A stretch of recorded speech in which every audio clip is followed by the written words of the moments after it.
spirits control the affairs of life. The earth realm is like a theater, it's like a screen in the spirit realm. The reoperation does not happen here, it only manifests here. It's like the LED screen we are watching. These pictures you are seeing are a product of a very robust circuit system that projects the impulses that is transmitted through electric current. If you assume these pictures are my son, when a phone starts ringing, he will rush because he's wondering, how did somebody's head enter this phone and he's talking? Because he assumes somebody's head is inside the phone, so he's checking to look at. It's a complex manipulation. Everything happening on earth is orchestrated first in the realms of spirit. And so for a man to be a ruler in the natural world, he must be enthroned in the spirit realm. And one of the ways you enter the corridors of power in the spirit is by fasting. Jesus called his disciples in Luke chapter 10, and he told them, go cast out demons. And they went on the strength of his word, and they cast out demons and returned, and they were celebrating. Even the devils were subject to us. And Jesus didn't say anything. On another occasion, Jesus went to pray, and the same disciples went to cast out demons, and the demons will not go. And in Matthew 17, they came to ask him, why didn't the demon go? And Jesus told them, this kind, there is a this kind. He said, this kind goeth not but by prayer and by fasting. There is a demon you will cast out because you have a revelation. There's another demon that will want to find out if there is a consecration backing this your revelation. Because if there's no consecration backing this revelation, you are a talker. And one of the consecrations that demons call in the spirit to find ranking men is fasting and prayer. That's why when they went to Paul, when they went to the sons of Sceva to cast out devils, the guy looked at them and said, Jesus we know, and Paul we also know. Because in this corridor, it's not only Jesus that is known. A man who believes in Jesus and backs it up with consecration, his name also becomes a scepter in the spirit realm. Because there is a power that God allocates to his servants. He called us to co-rule with him, but there are consecration that makes it happen. Even Jesus, the Son of God, walked in and out of the temple for 30 years. No demon saluted him. But the Bible said in Matthew chapter 4 verse 1, also in Luke 4:1, that he was driven to the wilderness to be tempted of the devil, and there he fasted and prayed for 40 days and 40 nights. In Luke 4:14, when Jesus was returning, he said, and he returned in the power of the Spirit, and his fame went abroad, and immediately he entered the synagogue. Demons began to scream, why have you come here? The question is that the first day he came there? He has been going there for 30 years. What happened? Jesus needed to activate a power, and it took fasting to activate it. In fact, in Matthew 4:15, he said, the land of Zabulon, the land of Naphtali, by the way of the sea, beyond Jordan, Galilee of the Gentile. The people that sat in darkness have seen a great light. That death can continue in that family until somebody rises up. Because God can be in your boat, but you will sink. There are things you need to do to awaken the power of God that is on your inside. And one of the things you do to stir the power is by fasting. In Ephesians chapter 3 verse 20, it says, God is able to do exceeding abundantly above all you can ask or think, according to the power that is at work on your inside. So if there's no power working on your inside, God will not be able to do. And the way you activate that power is to give yourself to prayer and fasting. Many Christians are wondering, God, where are you? He's on his throne because he's a king. His location has never been in doubt. He has been on the throne before time began, and he will be on the throne when time ends. But there is a protocol that is designed around the workings of the operations of his spirit and of his kingdom, and that protocol is fasting.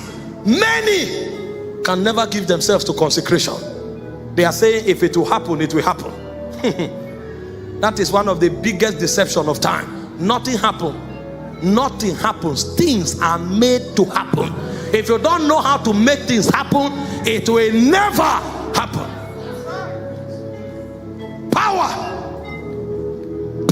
Power to rule among spirits. Power God to rule among demons. Many don't know what happens in their spirit. They just leave their spirits porous and throw anything and everything there. The physical reflects the spiritual. Have you not seen young people with a lot of flesh, yet they are obese because they can't exercise their bodies? You find a guy so large he can't carry a bucket of water. So much flesh but no power. Put that guy in a gym, let him lift irons for 3 months. That flesh will be coupled, it will be recoupled, and that guy who was weak will suddenly come out and become a giant, a macho man. It's not about the flesh, it's about the exercise. So the power can be in your spirit, but it will be dormant. Every time we begin to fast, we excavate power, and suddenly you will discover that what you are looking for is not outside you, it's inside you. He said, with joy shall ye draw out waters from the wells of salvation. There is a power on your inside, but it will take fasting to fetch it. That's why demons mess up with people. If you become volatile through fasting, even the demons will advise themselves that this is not the place to be, because fly only perch on cold food. When you become hot, there's an intelligence in the fly realm to know that if you perch here, you are in trouble. There are men that demons tell themselves, don't go there. If you even fly over that house, there will be problem. You will not walk for 1 month because they are too volatile. They are volatile. They are volatile. Paul said, in fasting often I pray in tongues more than ye all. So they know him in the demonic realm. If you get him angry, there will be challenge. He knew how to walk power. Power, power, power. Every Christian should rule among demons. It's our first, in fact, it's one of the signs that prove that we are Christians. He said, these signs shall follow them that believe. In my name they shall cast out devils. And so when Christians begin to struggle with demons, it means they've not touched power. They've not touched what it takes to survive and to succeed in time. And may God not make a demon know that you are susceptible to him. Demons are wicked creatures. You must rule over demons. You must dominate demons, and you must subject them to do the will of God. But it will take a lot of fasting for the revelation to come alive, for the power to be stirred. And if that doesn't happen, you can't rule. Number 3, fasting. It takes fasting to start a worthwhile adventure in this life. If it's this life, you want to do something that will be etched on the sand of time. You want to do something that is global. You want to do something that is eternal. It will take a lot of fasting. A lot of fasting. In Acts chapter 13, from verse 1 to 2, it said 5 men gathered in Antioch. It said they were teachers and prophets, but they couldn't start a movement. It's not a title that starts a movement. It's a power. It takes a lot of power. He said they were there for 2 years. Nothing happened until suddenly, he said they fasted and ministered to the Lord. And the Holy Ghost said, separate unto me Paul and Barnabas for the work I have for them. That company will remain in your spirit. It will never manifest. That book will remain in your spirit. It will never be written. Any global and transgenerational venture you see in this life, there is a dialogue in the spirit that makes it happen. It has been there, it will be there, and it will never change. The Bible spoke about Moses. He had a burden to deliver Israel, but he couldn't. In fact, he thought it was about a strategy. He began with a strategy of killing the Egyptians. When the vengeance of Pharaoh rose up, nobody told him. He ran away for his life. He ran into the wilderness without anybody advising him. But the point came, the Bible said, and Moses went to Horeb, the mountains of God, and at the backside of that mountain he saw a spirit, and the spirit told him to go tell my Pharaoh, let my people go. Even though he met God, he knew that there's something he needed to do on earth in order to release that power. And the Bible said Moses in Exodus 24 verse 18 fasted for 40 days and 40 nights. 40 days and 40 nights. When Moses began to engage the altar of fasting, he literally became a god. Until date, Moses cannot be forgotten. Do you know that when Paul was talking about the laws of God, he called it the laws of Moses? Moses had been immortalized. You can never forget him.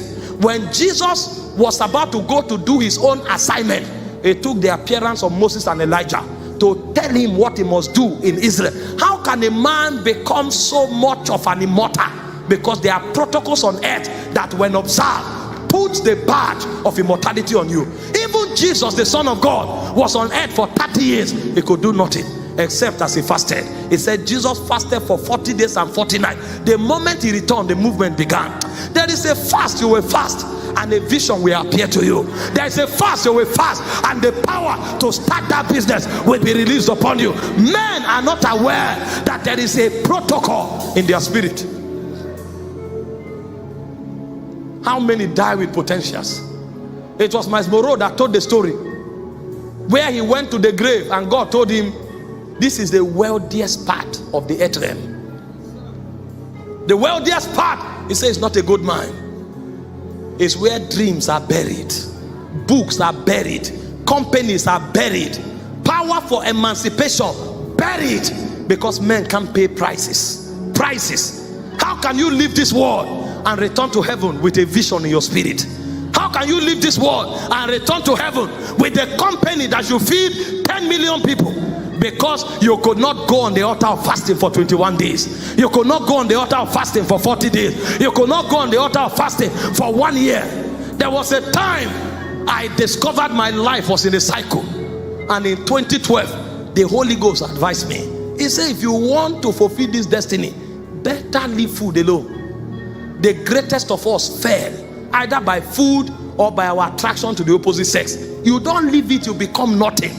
And from 2012 to 2017, I fasted every day from morning till night. 5 years. Before the fasting was over, I exploded. See, there is something on your inside that the world can't contain. He said he has put eternity in our hearts, but that eternity must erupt in order to swallow the world. And today, you have to refuse not to move around the world. You are on high demand. People say, even if it's 1 day, come. I'm leaving for Ghana on Tuesday. On Friday, I'm leaving for Manchester. I return from Manchester to Zambia. I return to Anambra State. I return to Lagos. As I'm leaving on Tuesday, I will return until April 10th. And if I leave on April 14th, I will return until April 24th. And that cycle can continue. What am I saying? I'm not preaching anything that have not been preached, but there's a power that men can't resist. When they hear you, they can't stop. They cannot, but they want to touch you. There's a power. There's a power. It's not about doing things new. It's not about doing a new thing. It's about coming fresh and coming with power. There's a power called anakazo. It compels men. 1,000 men can preach, but when you talk, your voice is like a sting. They can hear you. Even when they go to sleep, they can't sleep. In their dream, the voice is echoing. And God will deliberately put honor on your voice. And when you are talking, a man will sleep and encounter God. What is happening is a power. You can start a pure water business, but start it with power.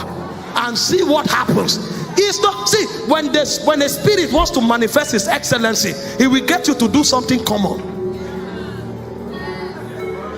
Something common. And a man selling pure water can be a millionaire. A man selling silpers can be a millionaire. A man doing what you consider. Somebody can be selling food and build an estate, and you are wondering what is happening. You are just there selling food, but the senator wants to eat that food. You are selling food, the governor wants to eat that food, and people are wondering, what is she putting inside? It's not about what is putting inside. It's the power with which she's doing it. It's the power. When the power comes, the word submits to you. I prophesy over someone, as we engage in this fasting week, you will step into a power that compels.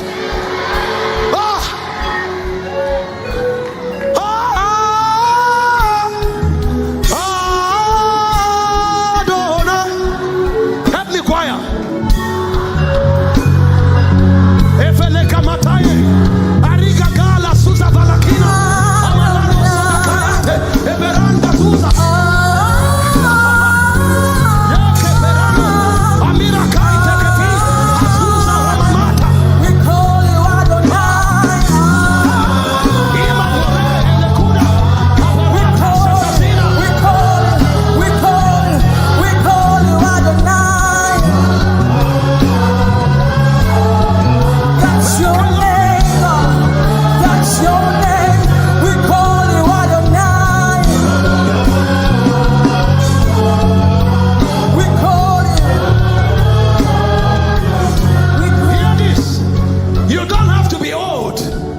be powerful. You don't have to be young to be powerful. There are mysteries that make for power. You can be 17 years old and change your world. David caught a power at the age of 14 and he defeated Goliath. At 14, David was a national phenomenon. At 14, he had touched so much power that a point came. At 14, a nation was singing and they said Saul killed 1,000, but David killed 10,000. How can you compare a 14-year-old boy with a king? A king controls the economy of the nation. A king controls the security system of the nation. How can a 14-year-old be compared to a king? There's a power. There's a power. That power will not only make you conquer, it will also position you correctly. That you will do one thing and that thing will be so amplified that a whole nation will gather around you. I prophesy over someone the power to rule, the power to conquer, and the power to reign. Receive it now.